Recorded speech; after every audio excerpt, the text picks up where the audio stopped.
আর্জেন্টিনার রোজারিওতে জন্ম নেওয়া ফুটবলের খুদে জাদুকর লিওনেল মেসির জীবনের বেশিরভাগ সময় কেটেছে স্পেনের বার্সেলোনায়। কাতালুনিয়ার রাজধানী বার্সেলোনায় মেসি ছিলেন 2 দশকের বেশি সময়। আর্জেন্টাইন ফুটবল জাদুকর এবার সেই দেশে নেমেছেন রিয়েল এস্টেট ব্যবসায়। সম্প্রতি স্পেনের বাজারে আত্মপ্রকাশ করেছে মেসির মালিকানাধীন রিয়েল এস্টেট বিনিয়োগ প্রতিষ্ঠান এডিফিসিও রোস টাওয়ার সোচিমি। কোম্পানিটির প্রতি শেয়ারের মূল্য নির্ধারণ করা হয়েছে 57.4 ইউরো, যা বাংলাদেশি মুদ্রায় প্রায় 7,000 টাকার সমান। এই বিনিয়োগ প্রতিষ্ঠানের বাজার মূল্য 22 কোটি 30 লাখ ইউরো, যা বাংলাদেশি টাকায় প্রায় 2,784 কোটি 37 লাখ।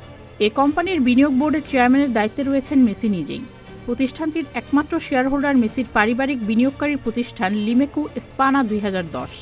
এডিফিসিও রোস টাওয়ার সোচিমির স্পেন ও অ্যান্ডোরায় 7টি হোটেল রয়েছে। স্পেনে আছে 3টি অফিস স্পেস ও 5টি অ্যাপার্টমেন্ট। এছাড়া লন্ডন ও প্যারিসে আছে আবাসিক সম্পত্তি। পোর্টফোলিও স্টক এক্সচেঞ্জের প্রধান নির্বাহী সান্তিয়াগো নাভারোর মতে, মেসির কোম্পানি নতুন বিনিয়োগকারীদের সন্ধান করছে যারা কাতালুনিয়া অঞ্চলে বিনিয়োগে আগ্রহী।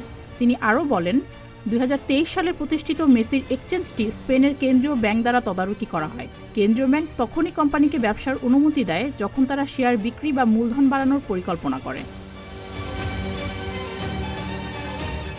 মেসি এডিফিসিও রোস টাওয়ার সোচিমির চেয়ারম্যান হলেও খেলা নিয়ে ব্যস্ত থাকায় কোম্পানিতে খুব বেশি সময় দিতে পারেন না। মূলত মেসির স্ত্রী আন্তোনেলা রকুজ্জো এই বিনিয়োগ ট্রাস্টটি চালান।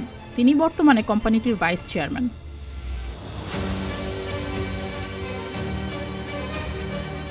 বিশ্বকাপ ও 8বারের ব্যালন ডিওর জয়ী মেসি বর্তমানে যুক্তরাষ্ট্রের মেজর লিগ সকারের ক্লাব ইন্টার মায়ামিতে খেলছেন। মায়ামির সঙ্গে তার চুক্তির মেয়াদ শেষ হবে এ বছরের 31শে ডিসেম্বর।